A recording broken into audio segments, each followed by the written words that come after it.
ఆంధ్రప్రదేశ్లో పారిశ్రామికీకరణ వేగంగా జరిగే దానికోసం రాష్ట్ర ప్రభుత్వం అనేక చర్యలు తీసుకుంది. దాంట్లో ముఖ్యంగా చంద్రబాబు గారు, లోకేష్ గారు, పవన్ కళ్యాణ్ గారు అనేక ప్రాంతాలు సందర్శించి పారిశ్రామికవేత్తలను ఆకర్షించి ఒక నూతన విధానానికి రూపకల్పన చేసి అనేక రాయితీలు కల్పించడం ద్వారా భారతదేశంలో అత్యధిక పెట్టుబడులు సాధించిన రాష్ట్రంగా ఆంధ్రప్రదేశ్ ఉంది. ఇవన్నీ కూడా గ్రౌండ్ అవ్వటం కోసం కార్యాచరణ సిద్ధం చేశారు. భారీ మధ్యతరగతి అలాగే స్మాల్ స్కేల్లో కూడా ఇండస్ట్రీ వచ్చేదానికోసం స్థానిక యువతకు ఉపాధి లభించేలాగా ప్రాజెక్ట్ చేశారు. ఇప్పటికీ అనేక ప్రసిద్ధ కంపెనీలు దేశ విదేశాలకు సంబంధించిన అనేక భారీ కంపెనీలు రావటం, అనేక రంగాల్లో పెట్టుబడి పెట్టడానికి కార్యక్రమాలు తీసుకున్నారు. విశాఖ కేంద్రంగా ఐటీ రంగాన్ని అభివృద్ధి చేసేదానికి భారీ పెట్టుబడులు వస్తూ ఉన్నాయి.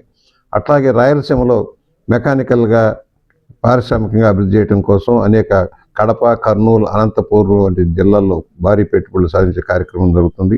చిత్తూరులో కూడా, నెల్లూరు, చిత్తూరులో కూడా ఈ కార్యక్రమం రావటం, ఒకవైపు వ్యవసాయ రంగాన్ని అభివృద్ధి చేయడం కోసం హార్టికల్చర్ హబ్గా మార్చడం, హార్టికల్చర్ ద్వారా విదేశీ ధనాన్ని సాధించే దానికోసం కార్యాచరణతో ముందుకు సాగుతుంది.